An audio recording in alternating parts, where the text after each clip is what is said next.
This video is about Indie Author Day. I've been on the panel 2 years, and this past year I presented instead of being on the panel. So I'm going to talk about the differences, then answer the questions that were asked of the panel this past Indie Author Day, and go over some of the things that were different. So stay tuned. This year, I was asked to present instead of being on the panel, and obviously that changed things quite a lot because instead of answering, several questions within 2 minutes or less, I had to speak for 20 to 30 minutes nonstop. That meant a lot more prep work on a topic that I definitely don't think I'm an expert on. And yeah, so I had to do a lot more prep work, basically. It was the biggest difference to me, instead of just answering questions as you go. Having to talk for 20 to 30 minutes straight, you ask anyone that's had to do that, it's a little nerve-wracking, and it requires a lot of notes. I mean, I have my notes. I made out a whole slideshow for it and then printed out notes.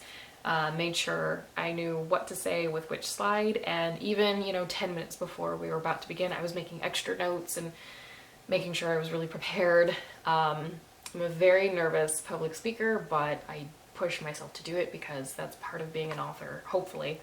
I feel very fortunate that so early in my career as an author, I've been asked to participate in the Indie Author Day 3 times now. So I'm very nervous in front of people, but I'll do it.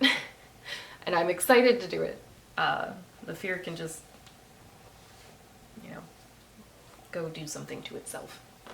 Some things on their end, because the biggest difference for me was just having to do a lot of prep work. Other than that, not a whole lot different. The structure was basically the same all 3 years. You have your little table as an author beforehand where you can sell your book, talk to people going in and out of the library. We didn't do that last year because we were in quarantine, but we did again this year. And then there's a couple of presenters. I was one of them this year, and then they do the Q&A for the panel. And that's the day, and they do giveaways throughout, and so yeah, the main structure was very much the same, so there weren't too many surprises there. This year on their end, I noticed things were definitely amped up. There was actual, it looked like professional videographers there, so whenever I can find, whenever they do put up their video of Indie Author Day, you're going to be able to see a difference between the other one that I already have posted and the one from this last November. I'm sure the quality is much better. They really looked like they knew what they were doing. There were multiple angles going on. I got mic'd. That was pretty cool. I'm not gonna lie. I felt so professional, doing a sound check, getting mic'd, and having a couple cameras to look at. Felt very professional. So something else that they did this year that was so nice was we got these amazing goodie bags. I thought it was just gonna be something really simple, like, I don't know, a bookmark or something. But no, we did get a laser cut metal bookmark, which is in one of my books currently.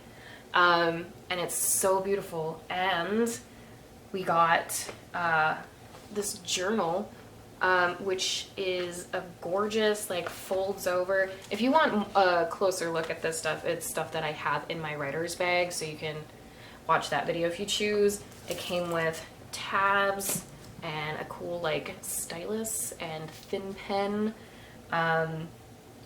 Also, they gave us a book, a legit book, and it's called Otherworldly.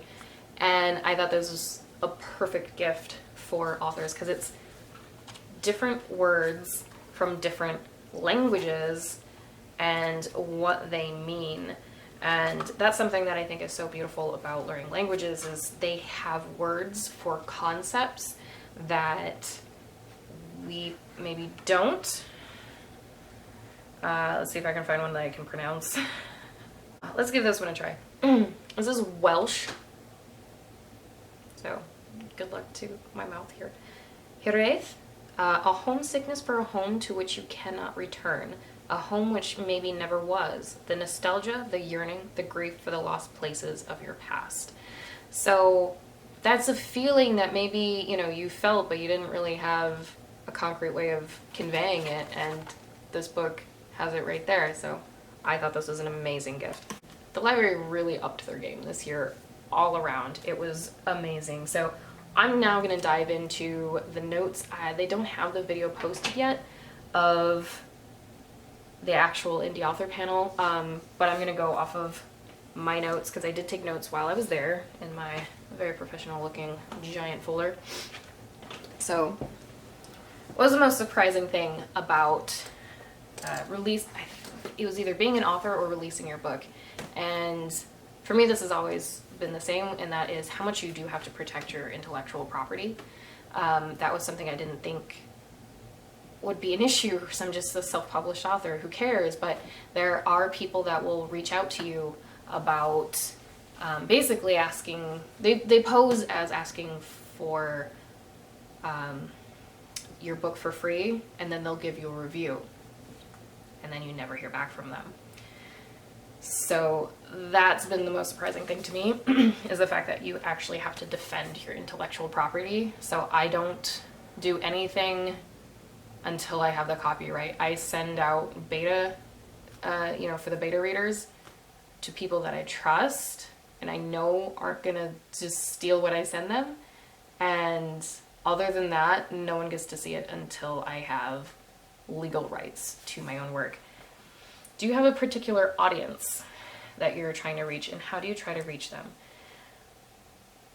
I do and don't have a particular audience. I kind of adhere to the what story do you think the world needs, what story do you want to see in the world, and write that. So the characters that I think should be more present, the storylines and the morals that I think need to be represented more, those are the things that I write. And how do you try to reach them? Through stuff like this. I just get my book out there. I'm on Instagram and YouTube and Facebook. I have a website. So through my marketing, basically, is how I try to reach you guys. I hope it works. I'm not good at it. What is your daily work schedule as a writer? Try to write something.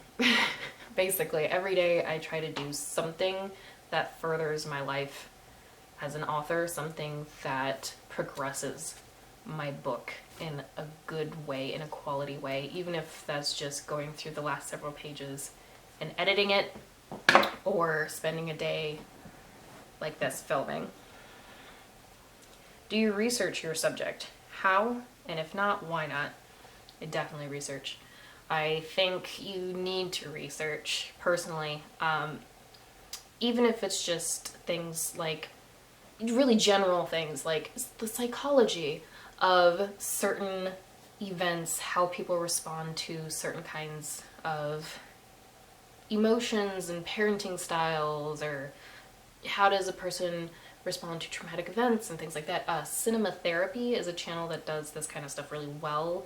I also will look at things like lessons from the screenplay, like Stories of Old, things like that, because they break things down about why things work, why certain story elements work the way they do, or why they don't. How do you balance what you want to write with what people want to read? I will write what I want to write because what I want to write is what I want to read. And if I want to read it, there's somebody else out there that wants to read it too. Ooh, what is an underappreciated book you wish more people would read? Where are you? I came across this in a used bookstore, read it in 2020, and it immediately became one of my favorites, so I may never shut up about this book. The City of Silk and Steel, and it's by Mike Carey, Linda Carey, and Louise Carey. Or Lewis Carey. Louise. But this is an amazing book. I already kind of want to reread it, even though I I just read it. When you're starting a book, what is your first step? When I actually start putting words to the page, it's prioritizing. When I first start putting words to a page, I try to figure out a way to bring forward what I think is the most important thing for you to know first in such a way that it grabs your attention, or in a context that it grabs your attention. So, usually introducing you to the main character and revealing their personality or their priorities in a way that makes you immediately have questions. What advice do you have to other writers, or for other writers? Write. The oldest advice is the best advice. There's a reason it's been the advice you hear the most for so long, and that is read a crap load, write a crap load. Just read and write as much as you can tolerate. Really. You get better by doing. Ooh. How has COVID affected how has COVID affected your writing style or affected the industry at large? I think for writing, I mean, COVID is how I wrote Heaven Killer. That was how I dealt with quarantine. I made a character that was more pessimistic than myself in a world that was even more worse off than ours. And it was basically, that was my therapy for that. Was if he can be this pessimistic in a world that's this messed up, and yet there's still hope and there's still good moments, I'll be fine. And then how has it affected the industry? Well, there was a definite influx in reading. I mean, people talked about how they got so much reading done over quarantine. People are probably, I haven't seen the numbers, but I assume more ebooks were sold. Probably ebooks got a bit of a bump, but I think book sales in general probably got a bit of a bump. So I hope it helped people remember their love for reading, and that, in the long run, people will stay with that love of reading a bit more than they would have. I hope that's a silver lining of what happened. Where do you sell your books locally? Well, now I do have a few copies at Books and Barrels. Other than that, I basically have them through Amazon. Heaven Killer I am going to figure out Barnes & Noble. Where do you get beta readers? Family, friends, and friends of friends. I want it to be someone that I trust, someone that likes books, someone that does a lot of reading, that is going to look at it critically, and someone that's going to give me honest feedback. I don't want someone that's going to say, oh, it's great. I want someone to say, this character doesn't make sense because that's really important. And I don't just give out my book to strangers. However, I do, and I definitely think this is something more writers should do, really, is exchange your first or a chapter, 1 to 3 chapters, whatever you choose, with another writer, and then you give them honest feedback, they give you honest feedback. How do you get your book printed? I can't remember if this was an actual question for the panel or an extra one that was asked, but this is something that happens through the platforms that you choose. So you go through KDP or Barnes & Noble or what have you. They print it on demand. So it's not how it is if you go through a traditional publisher, which is they order a certain number of copies, usually in the thousands of somewhere, and then that's how many you have. So with self-publishing, it's printed on demand. So, if in the first year of your book being out, 95 copies were bought, only 95 copies of your book exist physically. So, yeah, so someone else does it for you. basically. And that's part of why, you know, if your book costs $9, you don't get $9, is because they have their costs as well of the physical book, the, you know, the ink, the paper, all of that. I kind of go through that a bit in the going through the actual numbers of what it costs to get a book out. I go through like why you don't just get paid the cover price, if you want to check that out. How do you use libraries? Excessively. I use libraries so much. I always have. Went with my mom when I was really little, and yeah, I think I have a video called Broke AF Bibliophile and basically go over like how to be a book nerd even if you're broke and can't buy a bunch of books. And libraries are a huge part of that. They have, because again, the two biggest things you need to do as a writer is read a lot and write a lot, and half of that is getting your hands on books, and libraries are great for being able to read as many books as you can.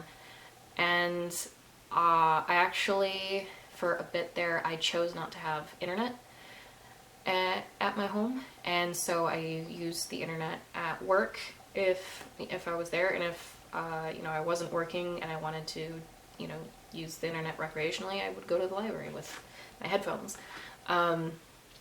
So having that resource was huge, because that meant that I was saving that money every month.